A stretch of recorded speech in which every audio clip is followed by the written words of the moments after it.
I really like Ghostbusters Afterlife. I know, I'm surprised as you are. Here's why.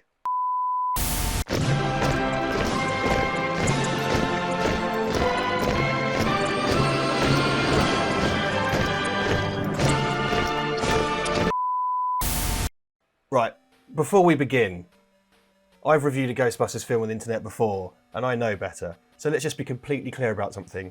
Ghostbusters is a media franchise that you like. It's not your religion.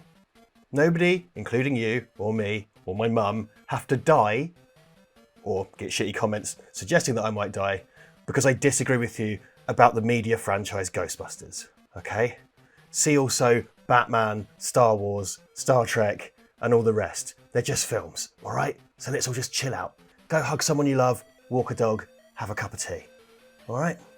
So, Ghostbusters Afterlife. I went into this fairly cynically. I am at the centre of the demographic, really, I think, for Ghostbusters. I was born in 1983, first film came out in 84. I was in the middle of all the shit with the cartoon, which I loved as a kiddo. The second movie came out, loved that too.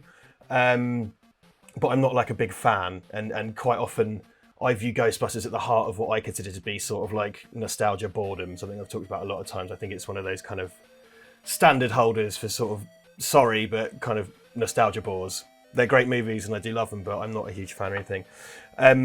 Hated the last film, and it wasn't because, I don't think the last film was conceived by a shady cabal of gender studies lesbians who live in SJW Mountain and were conspiring to lower Western birth rates. What it was a film that had no discipline and was, relied far too heavily on improvisation and just wasn't funny. Those were the crimes of Ghostbusters 2016. Ghostbusters answered the call. Ghostbusters Afterlife seemed like a big course correction by Sony to, bring back the Reitmans. Reitmans, because Jason was in the second one. Bring back the Reitmans, bring back the original cast, carry on the original continuity. And I thought, ooh, that looks nice. But, I wasn't about to strangle anyone's granny over it or whatever. However, in the kind of lead up to it, more and more I seen from it, I kind of thought, like, hey, this looks kind of nice. And it got some kind of tepid reviews in the run-up. But I was like, this looks like it might be all right. In terms of Jason Reitman, I've only seen Thank You for Smoking, I think, out of his films, which I think was his debut, which I quite liked at the time, but that was really quite some time ago now. So in the build-up to it, I watched some clips. So while I did a bit of Ghostbusters stuff, I watched Ghostbusters 2 the other afternoon when I was hungover. And I'm an apologist for Ghostbusters 2. And I went to see this Thursday night. I wrote a scripted review, which was rubbish, and I've put what remains of that in audio form on Patreon for you guys to check out because it sucks. So I thought I'd just come out and do my freeform thing here. It's really lovely. I'll do spoilers here. That's when the spoilers kick off, but I'll just talk about the thing generally. It's really beautifully made. I think it relocates the action from New York to the kind of countryside in Oklahoma into a rural rather than urban setting, which is a big gear change for Ghostbusters because New York is very much a character in Ghostbusters, particularly Ghostbusters 2, I would say. And that's something we rattle on a lot on this channel is depictions of New York and stuff. And this does a gear change, which I respect. Why not? Make things different. Obviously, you've got a new cast here. They're supposed to be kind of Egon's extended family, or children and grandchildren, so a couple of generations down. Move into Egon's old farmhouse. You all know the layup and everything. One of the things that I really stands out for me is the soundtrack here. They've utilised Elmer Bernstein's music from the first film. I think it's Rob Simonson is the composer. I don't have IMDb open in front of me, but does a really nice job of using the kind of low-key, because everybody always thinks of the Ray Parker Jr. Ghostbuster thing, but in fact, the Elmer Bernstein music to the first movie is so in its fabric, and it's one of the things it does. Obviously, there's lots of Ghostbusters iconography and everything to be used, like ghost traps and proton packs and the Ecto-1, and the way the ghosts look. They do a very good job of kind of recreating and I appreciate this because I think this is something that's quite often forgotten, but I think it's mostly in computers, it must be, but recreating the effect style from the first two movies. So I think it's Richard Edlund who did the visual effects cinematography, special effects cinematography in the first movie, rotoscoping and stuff like that. The famous blue rotoscope lightning bolts of that era, the ghosts, the Gozerian adjacent ghosts that are kind of balls of plasma with purple tails, the way the ghost trap works, everything they've recreated all that very faithfully, which I think is nice. My big kind of thing going into it was that it just didn't look very funny from the trailers and stuff. It's all very serious in its own kind of way, and there is a tonal shift, I think, from the other movies. It is less funny, but not in a way that was bad. I think, as I said, I think my issue was that I remember, for example, the first Pirates of the Caribbean film, quite funny. That's a film that to me shares a similar tone to, say, the original Ghostbusters, in that it's mildly filthy, it's fairly adult orientated in a lot of ways, but plays well with kids. When they released those other Pirates movies, they had this really fart-huffing sense of their own self-importance, and I was like, oh god, they haven't done that, have they? And they haven't.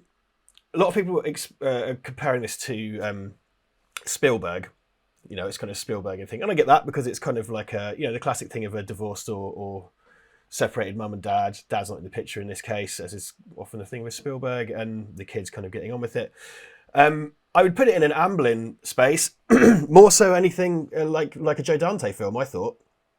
Even something like Holes, I thought it really had that kind of Joe Dante feel to it. And sometimes, in actual fact, the music does stray into Jerry Goldsmith rather than Elmer Bernstein, I thought. In terms of cinematography, even Ghostbusters 2 lost something that Ghostbusters 1 had. In that Ghostbusters, the first one, has a very kind of grainy, scrappy look to it. I think there's lots of, as I understand it, there was lots of filming on streets without permits in Ghostbusters. And those are real crowds and things. And there's a real film grain to it. I mean, there's the same stock they shot, no, it's not the same stock, but the stock they shot RoboCop on, for example, the first RoboCop has this real grain to it, which is something even Ghostbusters 2 didn't recreate. And this is, too clean to look like the first Ghostbusters. However, I think its approach to kind of cinematography and edits is similar to that. I particularly found in the editing, there's lots of lovely moments where tension's allowed to breathe. The kind of slow racks in before we cut away, some longish takes. I thought that kind of stuff worked really well. I think within its construction, it's very nicely done. And, unfortunately, you can't expect that as a bare minimum anymore. As I've said, there's been so many movies that don't even deliver on that level. And I hate that the bar is so low. But I just thought it was very nicely made. It's very nicely produced and everything. The cast are, for the most part, great. I think some characters are quite underwritten. So you've got McKenna Grace as Phoebe Spengler. She's fantastic. She has to shoulder the whole movie, more or less. She's so fucking good, man. And what is she? She looks about 12 or 10 or something.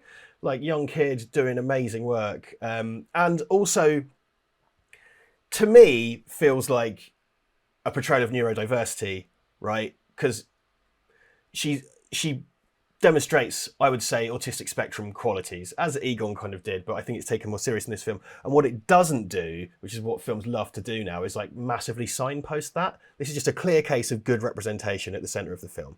She doesn't wear a sash that says autism and shoot lasers out her bum like in fucking The Predator, right? It's sensitively done. I like that a lot. There's a kid called Podcast. People take issue with that because it's like, he's called Podcast, that's stupid. No, fuck it, who cares? And do you know what? There are funny podcast jokes in it. That kid's got great energy. Can't remember his real name. He very much feels the kind of Ray energy. He's the kind of like, slightly kind of golden retriever-y, up for it, sort of positive energy kid with a few bits of snarky commentary. Thought he was great.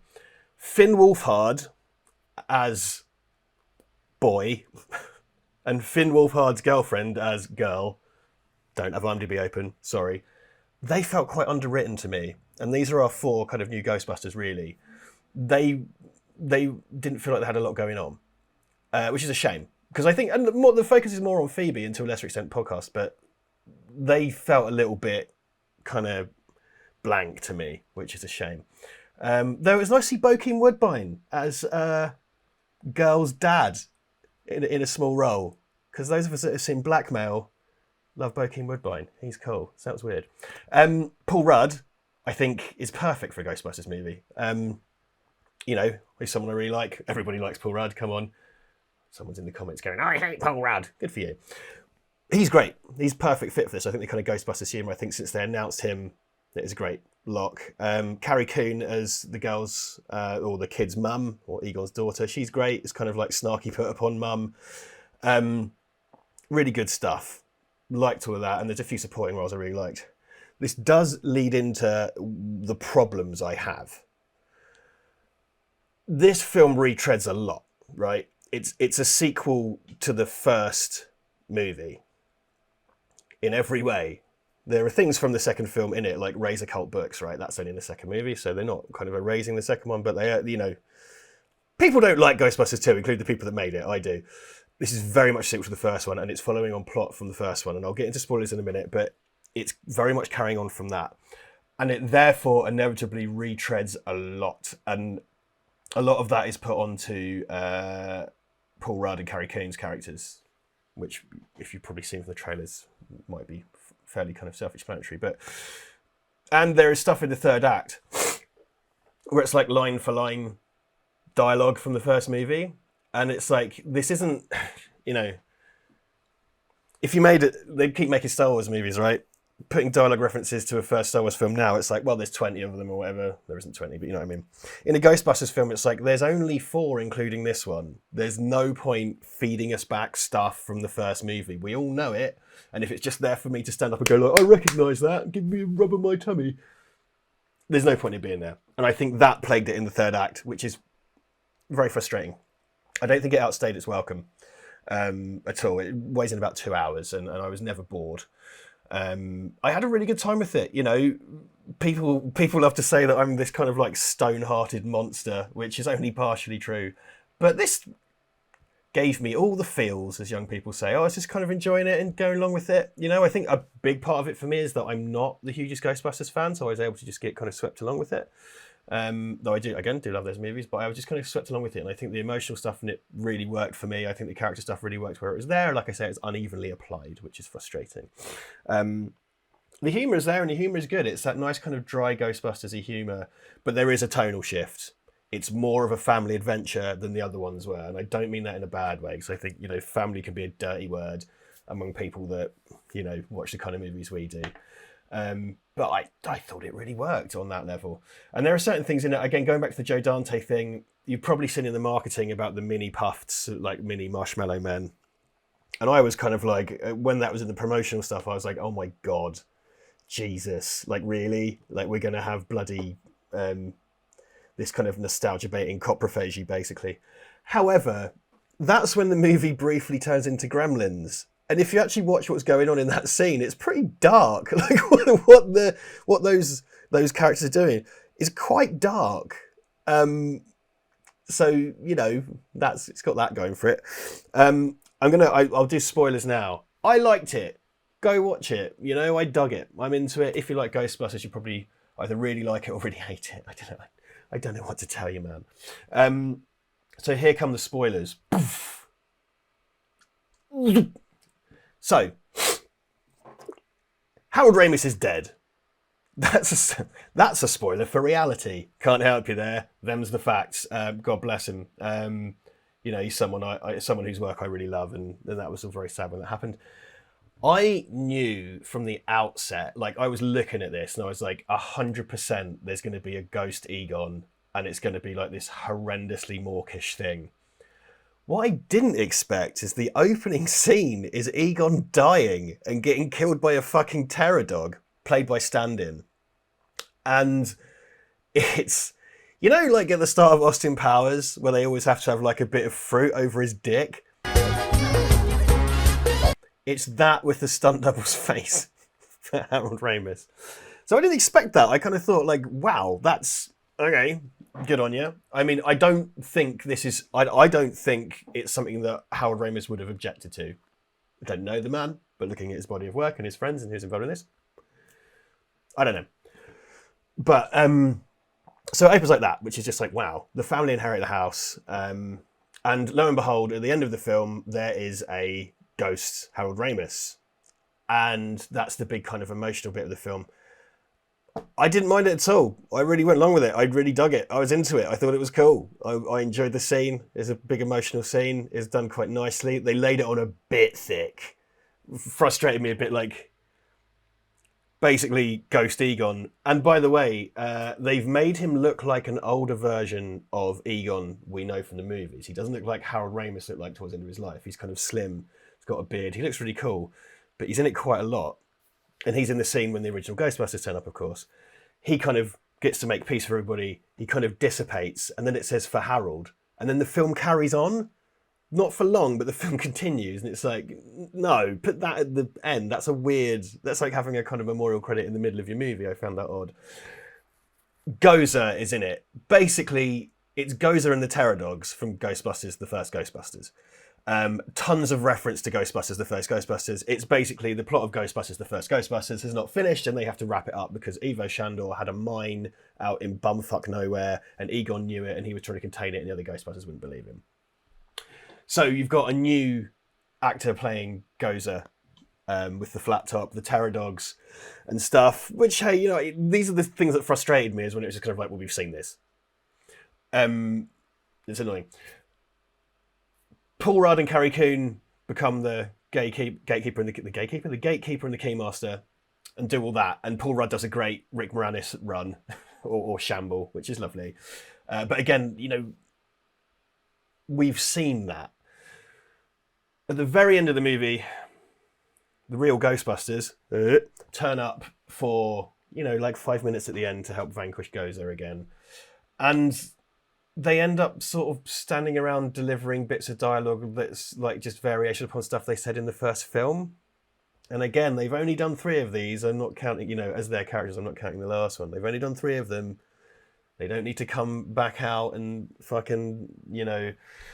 So that's frustrating. Also, I found it's one of these things where the movie is built to this kind of climax in a certain location that implies that they're kind of in this tornado of activity, and the Ghostbusters just appear, like they've come in a taxi. And it just made the whole film sort of grind to a halt, like the whole third act ground to a halt so they could come out. I'm not insane enough to suggest for a moment that they shouldn't have been in it. That's madness. I'm not crazy. Like, give me some fucking credit, man. You know, they had to be in there somewhere. Like, the way it was applied, it was just like, bang. Ray gets a scene in the middle, which is good. I thought the way the characters were handled was really nice. I have no issue with that whatsoever. It's just that the utilization of them was so... It was a blunt force trauma. You know what I mean? It just bludgeoned the movie to death as it was kind of crawling out of its barn. I don't know what that metaphor is. I've had a cold this week and I thought I had COVID. Turns out I'm fine, but my brain's still a bit... And I got a 5 a.m. call tomorrow for a shoot, so that's going to be great too. So that was all nice. And there's more. That kind of runs on. You get Annie Potts back earlier on. She comes back later. There's a great scene with post-credit scene, which I won't tell you all about. You can check that out yourself. I think it's on YouTube now anyway. But there's a post-credit scene that kind of sets some stuff up, but mostly just an emotional thing. Yeah, I liked it. It has its problems. It's frustrating, but you know what? It just got me, man, in a way that I go out of my way to not get got. You know, I get really frustrated with kind of nostalgia-based stuff. If you look at it versus, say, The Force Awakens, because this is very much doing a lot of what The Force Awakens did, I think this is a superior approach to that. I think primarily it does, one of my issues with this new Star Wars stuff is that it just made everybody from the original film's lives to have been miserable in the intervening time. This does do that to an extent, but it also redeems that in the same movie in an important way. And you know, the consequences of the time skip aren't so ruinous in this. So there you go. I liked Ghostbusters Afterlife. I recommend you go see it. Thanks for sticking around and checking this out. We are slowly coming back to life with content, as Duncan has said, so we're going to start making stuff together again soon. I think commentaries are coming back. COVID is not over, but things are getting somewhat back to normal. We've both been very busy working we're working on the same feature film in front and behind the camera. Not one that's anything to do with our writing or directing or anything. We're on there as actor and editor, respectively. I did a bit of gaffery on that, actually, as well. So we'll be back soon. You can check out more content on Patreon. As I said, I wrote a scripted review to this that I hated, and I've put the audio on Patreon for you to listen to. I was at peak cold and flu, so I sound really awful. So you can go check that out as a bit of a bonus. And if you are watching this, you probably watching it on YouTube. If you have Patreon, you will have seen it 2 days earlier on the Sunday. So there you go. So that was very rambly. Haven't done this for a while. I'm just trying to warm back up. You know what I mean? Like an aging Ghostbuster. So thanks for checking it out, and we'll see you again soon.